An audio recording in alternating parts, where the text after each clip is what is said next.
Welcome to another episode of Dr. Brooke on the Block. It's time to grab a seat, buckle up, and take a ride with me through the wild, wild west of the Web3 universe, where we're going to learn all about coins and tokens, NFTs and contracts, digital real estate and the metaverse, and so much more. There's a lot to get through on the block, but I am here to pave the way and help you avoid those nasty pitfalls and rug pulls so you don't get hurt. I'm going to also introduce you to some interesting characters along the way. Are you ready? Your ride starts now. Hey, Dr. Brooke here with another episode of Dr. Brooke on the Block. I have a fun co-pilot with me today, Dr. Brad, who will be joining me and sharing his story about Web3 and everything Bitcoin and cryptocurrency. But I just have to mention that Dr. Brad is also a chiropractor like me. So I guess he could be like the second cryptopractor. There you go. Welcome to the show, Brad. Welcome to the show. Yeah, thanks for having me. I appreciate being able to come on and talk crypto. Yeah, it's really fun and exciting. My listeners know about how passionate I am in the space and what I like to talk about and educate and really get people onboarded properly, because I know that a lot of us have intro journey stories into the space. Maybe we didn't even understand it and we just blindly followed a friend's lead or somebody in the media telling us to do something. And here we are in Web3. So with that being said, how did you enter this world in which you are operating in today? Well, it's funny you say that. I blindly followed a friend, sort of.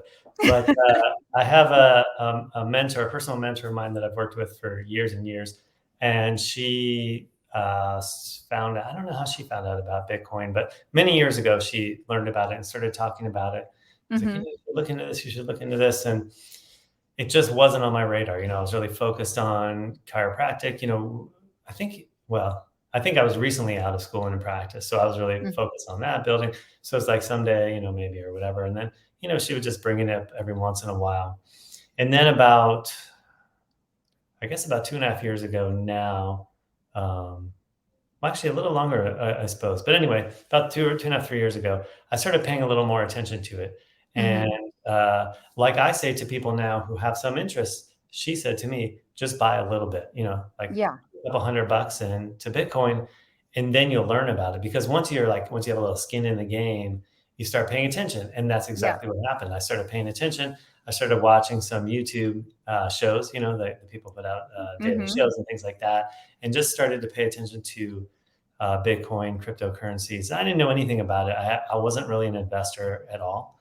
And I've never really thought that much about money, really, in my life before that. But another mentor of mine by the name of Mark Moss, and I'm trying to remember the exact quote, but it's something like Bitcoin is the ultimate bait and switch. You think it's a get rich quick scheme, and then you actually learn about how money really works. And that's exactly what happened to me, because I thought, you hear about these stories about people, buying $10 of Bitcoin, 10 years ago, and now they're billionaires. And but what happened is that I started to try to because I'm the kind of person who when I find something new that's interesting, I kind of dive deep into it. And so I started to try to understand what this was, what was special about Bitcoin. Well, how was it different than PayPal or some other way you could interact with money online? And what I discovered was that it's something really profound, and that it really tied into my interest, because kind of like with chiropractic, I've always really been interested in things that help move people's lives towards freedom, towards more freedom. And I think Bitcoin is a remarkable vehicle for that in our world right now. That's an amazing story. And, kudos to your mentor, who continued just to be a little tiny bug in your ear that kind of, was, Brad's going to come along when he's ready. And it's such a great statement when you say, or what she had shared with you, or about putting just a little bit of money in, because you do get a little bit more, inclined to research more about what's going on when you do have skin in the game. That's something I tell people about all the time. So you did mention in that intro story, great aspects about Bitcoin that do provide freedom and different aspects. So you do talk a lot about Bitcoin. A lot of what you share on social media is Bitcoin related, so to speak. I don't see a whole lot of other cryptocurrency. I do know that you had said you understand, or at least how the technology is going to shift the world. But what is it about Bitcoin? Like, if people are trying to sit here and understand, like, well, what did you discover about Bitcoin that made you feel like, okay, this is a great vehicle towards that freedom and towards what people are working for? Sure. And I should mention the name of my mentor. Her name is the Rare Bird. Just Oh, so cool. to give her The rare bird. the Rare Bird, yeah, yeah, I or like you can say that. Rare for short. But Yeah. yeah, um, yeah, she's a unique person. Well, you got to So share the story of how you got connected with her too, though. So I'll oh let my you gosh, answer this that's original question, years and then we'll ago. go back Yeah, to yeah. that. So okay, so Bitcoin, yeah. So Like, what like was it about Bitcoin that you like dove in and was just like, yeah, okay, like this is for like sure. creating the case for Bitcoin, essentially? For sure, for sure. So, like I mentioned, what ends up happening if you start to learn about it is you really start to.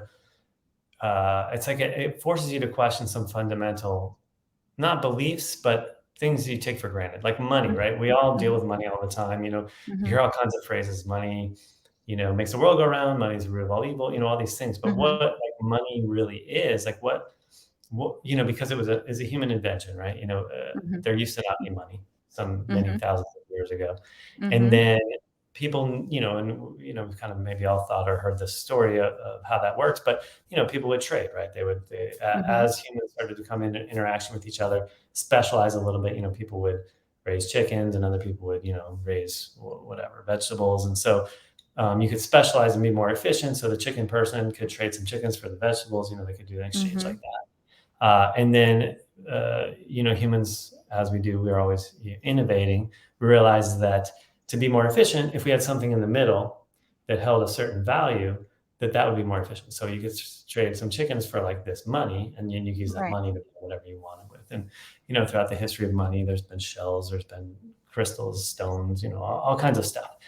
Um, but the point was we invented this thing called money as essentially a physical manifestation of our creative essence or creative potential. So if I'm out there in the world producing, Mm-hmm. I'm channeling my creative essence or my creative energy into something productive that's of value to the world or to other people. Mm-hmm. The way that manifests, the way I can hold on to that is money. That's what money really is. It's really that manifestation of our creative essence. And so, especially now with like all the political sort of infighting in the US and stuff, there's a lot about like money's bad, capital's rich people. And it's like, it's just a misunderstanding of what the whole point of money is. Mm-hmm. And so, money really as a store of this creative essence or a store of value is sort of like this beautiful, pure thing. And but money, like I don't have my wallet on me, I pull out a dollar bill, but money, Mm-hmm. like how we look at it, like these pieces of paper or numbers in our bank account, really there's a fundamental problem with it, and that is that it is controlled by somebody else, essentially. Yes. And so the value, because the value is the important part, right? If I produce something of value out of my creative essence in the world, and then like I do it a whole bunch of it at once, right? So I give all this value, and I need something to hold that value in it. And then, but if a year from now, that same thing, that money, for example, the $1,000 or whatever, does not then purchase as much as it did 10 years ago or a year ago. Mm-hmm. Now my creative essence has been diminished by some force outside of me. Some Mm-hmm. in our world that's a centralized, power. We talk about the central bank or the banking system. And so that's a real issue. And what ends up happening is what we see now. I mean, right now, what is it, September 29th, 2022. And, what's in the news? I mean, I hear it on radio commercials, oh, the price of things are going up, inflation. I don't know, Yes. some tire Yeah. commercial, I think on the radio, tires are going expensive. It's, Yeah. it's on everybody's mind because there's this inflation that occurs. And that's because there's this central authority that has the ability to manipulate money. And they do that by essentially printing money. I mean, it's Mm-hmm. a complex system, but essentially printing, the more money that's printed, the less value our money has. That's what inflation is. And Mm-hmm. so this is a problem on multiple levels, but meaning, the money we have in savings isn't worth as much, all that kind of stuff. But even more so, there's a psychological or psychological aspect or occurrence that happens with it. And we see the signs of it all over our world. And that is that if you cannot express your creative essence in a productive manner into the world and retain or receive equal value back, because now this value system is manipulated, really for the benefit of the manipulators, then there's like a disconnect that occurs, right? And so people start to have issues, right? And so, and we see this all over the place. I mean, the most sort of straightforward way is debt and personal debt. And I'm not somebody who has like the statistics off the top of my head, but what I Mm-hmm. do know is that the amount of personal debt, meaning individuals in the U.S., their debt in their household has skyrocketed over the last couple of decades. Mm-hmm. And I remember as being a young adult and having credit card debt and not being able to pay it, and thinking like, oh my gosh, that's like I was thinking there was something morally wrong with me, like I'm the bad person because I can't pay my credit card bill. It's a few $100 or whatever, and I have to default on it. And but then I started paying attention, and I noticed that lots of people my age were having problems with debt. Yeah. And then if you look around, you think of sort of like what used to be the American dream from like the 50s and 60s, a house with a white picket fence, parents, 2 kids. But in that image, you could have a house with a yard with 2 kids, a car, maybe 2 cars, one parent working, middle of the road job, factory worker, middle management office worker, whatever. The other parent staying home, taking care of the kids, and be not only have not debt, but be saving for a retirement. Mm-hmm. Right? Mm-hmm. That was possible, in the 60s, 70s.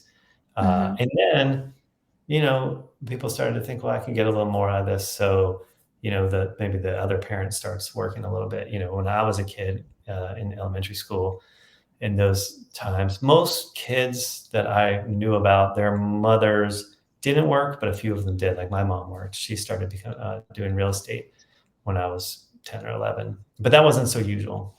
But then by the time I was in high school, approaching college, most people, it became more unusual to have a stay-at-home mom or stay-at-home dad, Yeah. and Yeah. and then so now both parents had to work just to get by, right? To not Mm-hmm. have debt. And then it went from there to people started to live on debt, credit card debt became this Mm-hmm. huge issue. And now it's like both parents have to work. Maybe you have a kid, maybe you can't even afford to have kids, and you have to have side hustles, right? I mean, we all hear about side hustles all the time. I see Facebook ads for side hustles. They're like all over the place. And it's like, Yeah. it's kind of like entrepreneurs being entrepreneurial spirit. But on the other hand, like, why has the side hustle become like this thing? And it's because this runaway inflationary reality that we'll call Yeah. fiat, which is fiat is basically the name for money that's not really backed by something Mm-hmm. other than a central authority like a government, Mm-hmm. um, which is really violence, when it comes down to it. But so as fiat has exploded, now we can't afford the basics of life with 2 parents working and side hustles because people are Mm-hmm. still, the debt is still going through the roof. And Mm-hmm. so, like, where does that end, right? So enter Bitcoin into the story, and how Bitcoin is different is many ways, but one of them is that there's a fixed supply, 21 Mm-hmm. million Bitcoin Mm-hmm. ever, that's programmed into the system. So there can't be more, can't be less. But what else is unique about it is because of the way it's programmatically created, there can be no central authority that controls or dictates what happens with Bitcoin. It's policy. There's no monetary policy that can be manipulated by an outside force, even to the extent that if somebody owned, 20 million of the 21 million, they would have no more say in the monetary policy of Bitcoin than, the person who owns one Bitcoin. Can Because I ask a question here? Because I had this question down for you for later, but this is perfect because you talk about the 21 million. I've shared this on the podcast multiple times too. Is that is what makes Bitcoin deflationary, is that it will never over exceed that 21 million. But the problem lies in my mind is if I'm holding 21 million and you're the other holder of that 1 million, at what point then does it become transactional? Like, I struggle to see how Bitcoin can be transactional and be used as a currency if everybody is hoarding what they have. Does that make sense? Well, yeah, Okay. for sure. And we're in a transitionary period in the history of, of Bitcoin, essentially, Yeah, or absolutely. cryptocurrency. And so, yeah, absolutely. I mean, I see that, here and there, someone will be like, oh, you can, this new thing, you can spend your Bitcoin this way, or you can spend it. It's like, why would you want to Mhm. spend your Bitcoin, Right, right, But right, we're also, all the Bitcoin has been mined. right. Uh, and so it's early. We're super early to Mhm. the party. Even Yeah. though some people think like, oh, it's too late because, Bitcoin's at, well, whatever it is Hey, today. you guys heard it from Brad too, and you've heard it from all my guests, and you've heard it from me as well. You still are early. Even if you're listening to this podcast beyond September 29th, and it might be October or November when it gets released, you are still early. Yeah. I was super early. I mean, and yeah, Super early. there were those people that bought, 10,000 Bitcoin for like $50, and Right? okay, so you missed that. You missed Yeah. that. Yeah. But generally speaking, I mean, there are a lot of experienced, intelligent investors who are people who study money, who aren't even Bitcoiners per se, that have all kinds of estimates of the value of Bitcoin within the next 5 to 10 years. 500,000, 1 million, that type of thing. Mhm. So, but so let me. What was your question again? No, so well, I didn't mean to cut you off there. You were No, talking no, about so the whole monetary history, which you went into, and then you said now enters Bitcoin, where no. there is a fixed supply. It can't go beyond the 21 million, and then kind of, how that's going to shift the financial system that we know today, Right, essentially, right? right. Yeah. Yeah, well, it creates a perfect store of value, and Yeah. I'm hesitant to use the word perfect because maybe there's something we don't see yet. Mhm. But so far, so good. Mhm.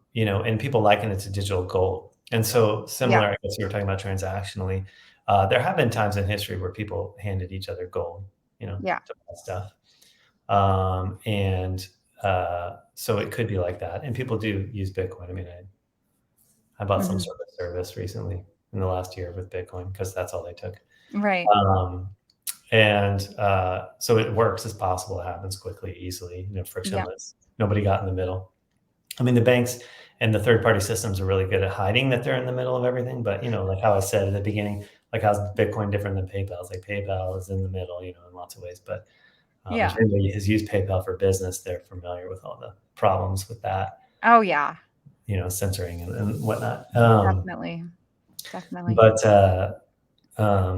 yeah, so and no one knows what the future will hold in terms of how it'll look. There could still be, I mean, there could be a world where Bitcoin is the foundation of the monetary system, and there are still fiat currencies that we use for daily transactions. Mhm. Uh, I think possibly, and I think another potential is Bitcoin as the foundation, and then there's other cryptocurrencies that are used as for transactional.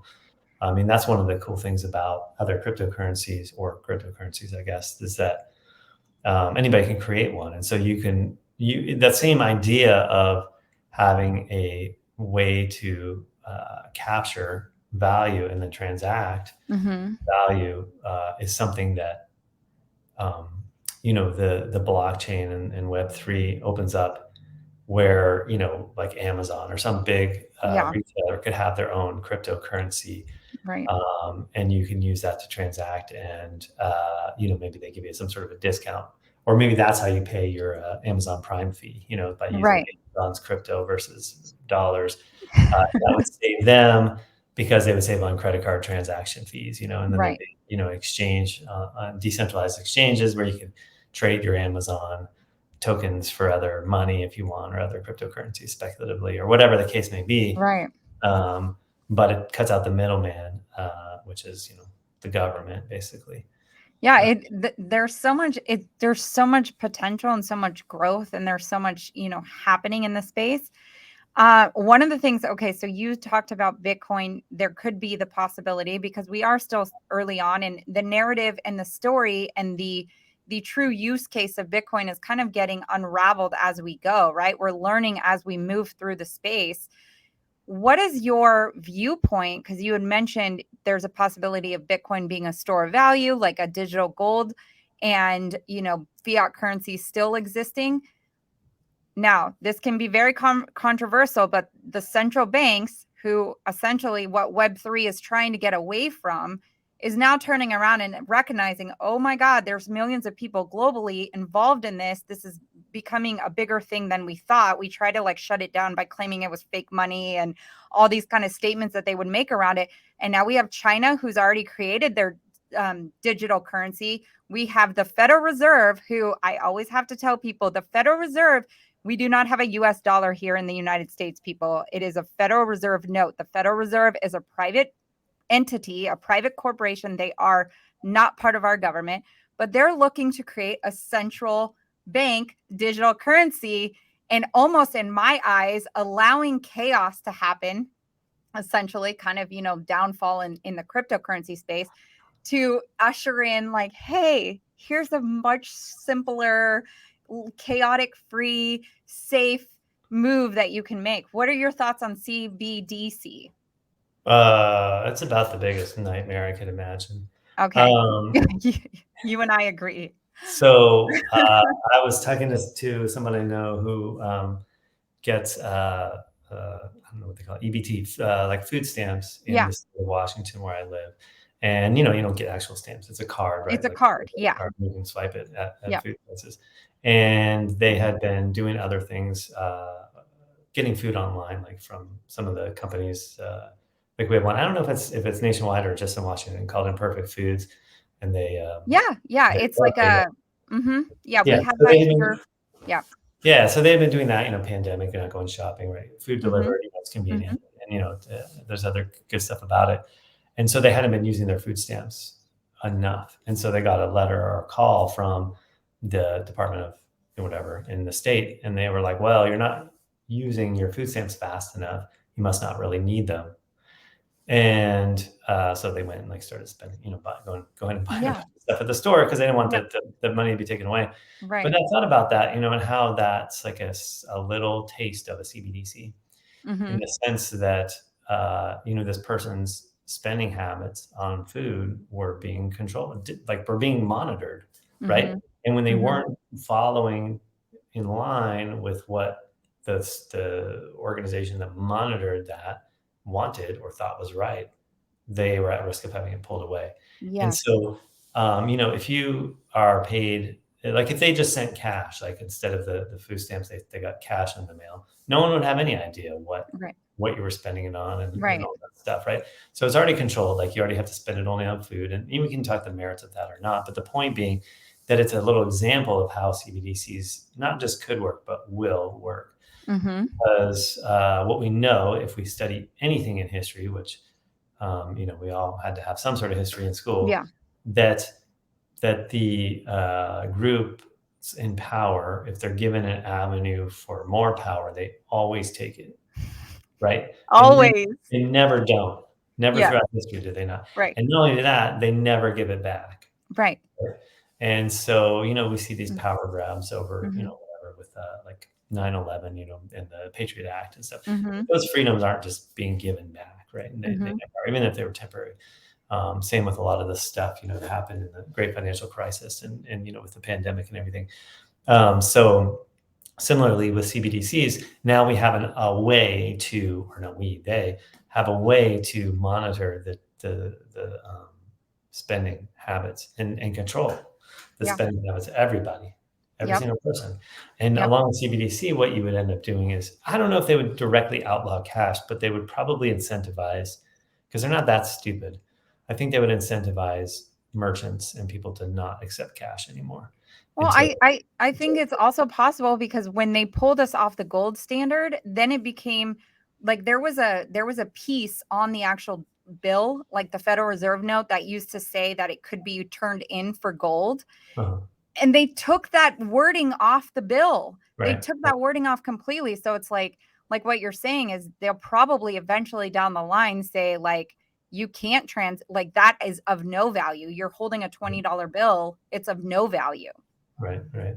Yeah. Yeah. Well, I mean, there's a lot. There's a lot. I mean, I know we're all busy and we all have interests in our lives and stuff, but I think now, in history,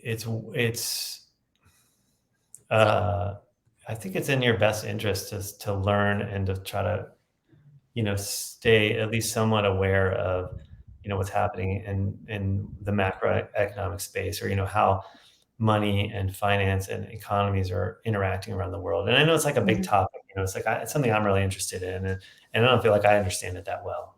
Yeah.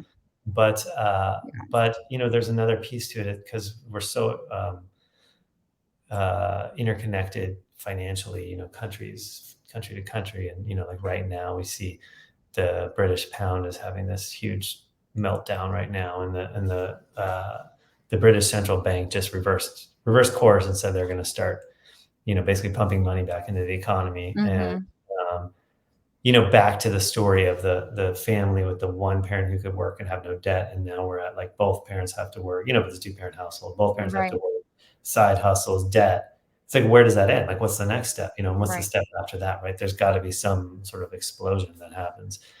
And what we're seeing is that exact thing, in terms of international money, the dollar keeps going up in value because that's relative to all the other currencies. And it seems counterintuitive in a sense because we're just talking about the Federal Reserve printing all this money, causing inflation. But the dollar is unique because it's the global reserve currency. And so Right. all the other debt in the world essentially is held in US dollars. And so we're like a runaway train heading into this, catastrophe. Absolutely. And Because so, when they make a CBDC, will it be pegged $1 to the value of $1 now? I think it's quite likely that they will reorganize everything and have some sort of an international reserve. And I hmm, think we'll probably lose some value. I think our savings mhm. will shrink overnight, like what happened when they made the euro. A Yeah. lot of the European countries, people lost 30, 40% of their 100%. savings overnight. So, I mean, Yeah. that's the other side of it. So, anyhow, if you have some, I mean, if there were something out there you could have that nobody can manipulate, that could store value, wouldn't it be great to Mhm. put some of your money in there, right? Absolutely. Which, would be a case for Bitcoin here in that statement. The other thing, so I know you're a busy professional health practitioner, you're seeing patients, you're doing all this stuff. You're interested in this space, A, because of the rare bird helping you, kind of just nudging you along. She was definitely brought into your life for this very reason, in my viewpoint. But what would you say to somebody, because I do have some listeners that are like, they want me to sit there and say, this is the coin to buy, this is what to get into, this is what you should invest in, and I will not do it. I Mhm. have my portfolio, I have my holdings, I have conviction around those particular projects and those tokens that I'm in. I want people to actually research and learn, and I don't think it takes a whole lot of time. Just like you had mentioned, you started watching some YouTube videos and you started learning, and you put in $100 and you had skin in the game. What would you say to somebody who says, I can't, I'm too busy? Yeah, I have that. I run into that with people, and I tell them this may or may not be what people want to hear, but I tell them if you're not willing or wanting to take the time to really spend time, like hours, really learning, that you're probably your best bet is just to buy Bitcoin and hold it, and just a Mhm. dollar cost average, which means you choose like some period of time. Like I have a automatic purchase that happens every week, that I don't Right. have to think about. A certain amount purchase every week, and Right. that we don't have to think about price. It's just always happening, whatever the Yep. price is on that day. And so that's really what I recommend. I mean, maybe if they're real interested, I'll tell them Ethereum because that's sort of the biggest of the Mhm. cryptocurrencies that aren't Bitcoin, and the least likely to die. But depending on your level of paying attention over the last several months, I mean, we've seen some dramatic things happen.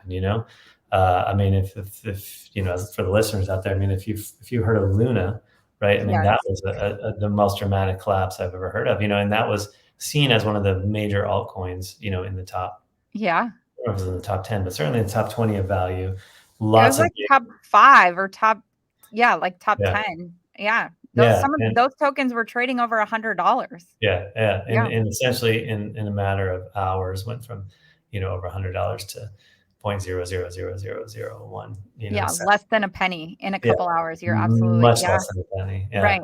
Mhm. And billions Mhm. of dollars of value was wiped out. And Mhm. so, there were a lot of people on YouTube, on Twitter, on all the places talking about how great Luna was, put all your money in there, all that kind of stuff. Right. It was safe. It was, and then,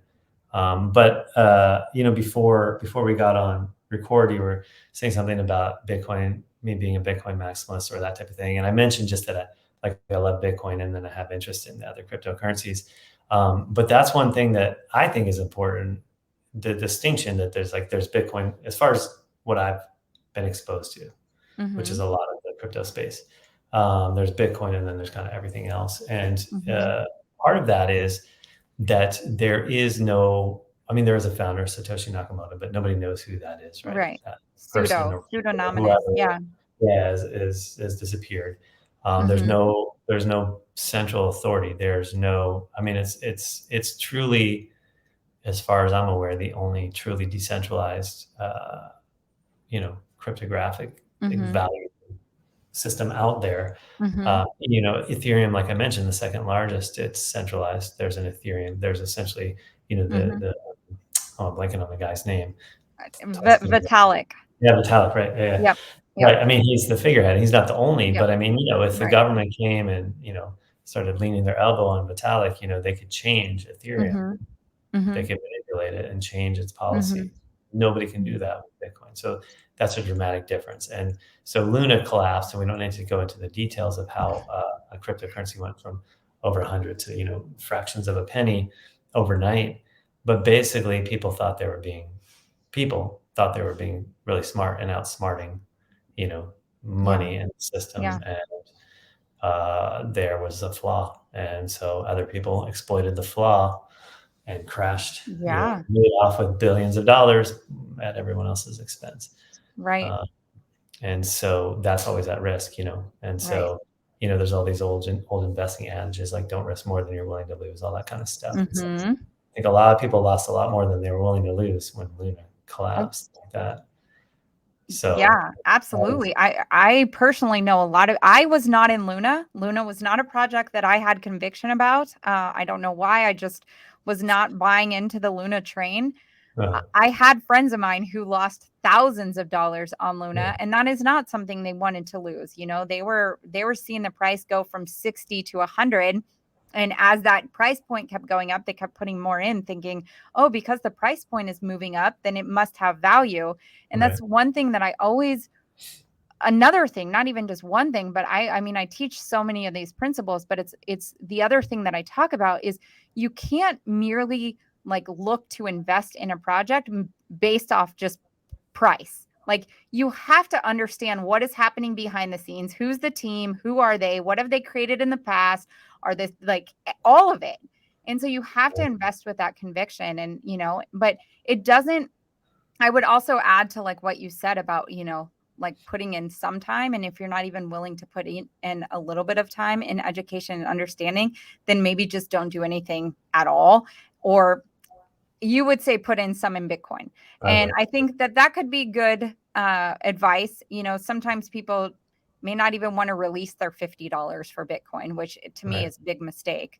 right, That $50 you would spend to go to dinner like can potentially gain a lot more value than it would have at Applebee's or wherever you went. yeah, So yeah, I just there's a lot to learn. There's a lot to, right, engage with, and it doesn't take much time. Like Brad right. is a walking example of that. He literally learned about it and kind of just went down the rabbit hole bit by bit. That's exactly what I did. Waking up in the morning before I went to go see patients, I would use that time to educate myself, to be on YouTube, to learn, to like listen to the people who are making waves in the space. So, Absolutely. I yeah. should probably say at this point, none of this is financial advice, right? Yes, 35 minutes in, none of it. None of it in the beginning, none of it at all was financial advice. For Right, sure, none of this right, is right. financial advice. Opinions, So, just opinions. But yeah, yeah. my personal opinion is you would, you know, if I were you, I would, even if I didn't want to research, I would buy a little bit of Bitcoin. Yeah. Um, just for the future, just whatever, if you have kids or, Yeah. grandkids or what, I mean, it's, but, just a little bit on what you're saying about researching and those type of things, before you get into a project. It's like, I can see why some of and they're coming around, but a lot of like the big names in the traditional investing world have really turned their nose up at Bitcoin over these years. Mm-hmm. Mm-hmm. Famously, Charlie Munger, who's, Mm-hmm. what's his name? One of the famous investors. Warren Buffett's Warren like right Buffett's hand right. dude. Yeah. Yeah. Yeah. He called it rat poison squared or Yeah. something like that. Yeah. And I get it in the sense that the culture surrounding the cryptocurrency space is like, it's like the old time investing is like these, stuffy suit guys, who like go slow and study, right? I mean, they manipulate and do all kinds of crazy, twisted stuff in the background. But then it's like a bunch of like degenerate gamblers jumped in, and it's like, I mean, it's like and I've been through it all. I've chased the pump, and it's like, and we're in this crypto bear market now, and I've, on paper lost, Yeah. lots of Yeah. money. Yeah. And, and all the while listened to people who I looked up to and thought were smart, telling me, take profits, and not doing it because I'm thinking, well, if I wait until next week, Yeah. there'll be more Right. profit, right? Yes. And so, I mean, Yes. as much as it's such an interesting thing because there are so many stories of, cryptocurrency 100xing, 1000xing, and Mm-hmm. people going from, there were the stories about Shiba Inu where there was like some Mm-hmm. unknown wallet that, had bought like 1,200 and now was worth like $7 billion or something Right. like that. Yeah. And the person hadn't sold. But that's, you hear stories about people winning the lottery too. It doesn't mean Mm-hmm. that, you're going to win the lottery. And so Right. certainly using some of those logical investing ideas, like understanding what you're investing in and not trying to chase Absolutely. the pump, Yep. is a good idea, which we all have to learn at our own rates, It's something I committed to learning through this bear market that we're in Yeah. now is, learning how to not chase, the FOMO, the fear of missing out, Yeah. because there's so much of that. But, it's having that longer view, looking at what you're really doing and how long life is. And we got time. Definitely. And we're Definitely. early. We're early. We're very early. And yeah, I just thank you so much for your time, Brad. Is there anything that I didn't ask you or something else you want to share with the listeners before we wrap up the ride for today? Um, hmm. No, I mean, nothing so much. I mean, I think that, uh, what I was saying about Bitcoin and freedom, some of this, what I hear people talking about is governments trying to shut it down and so forth. But in my estimation, we've gone well beyond critical mass, and that's pretty much Mm-hmm. impossible. And then the other thing I hear people say, well, what Yep. about if the internet goes down and there's electricity on? I'm like, well, I mean, if the electric grid goes down and the internet and everything is down, I mean, Bitcoin is the least of your worries. I mean, like that's when you need some guns and food and like find a Right. place to hole up for a while, right? I mean, Right. so there are certainly some arguments, but you got to be reasonable too. Yeah.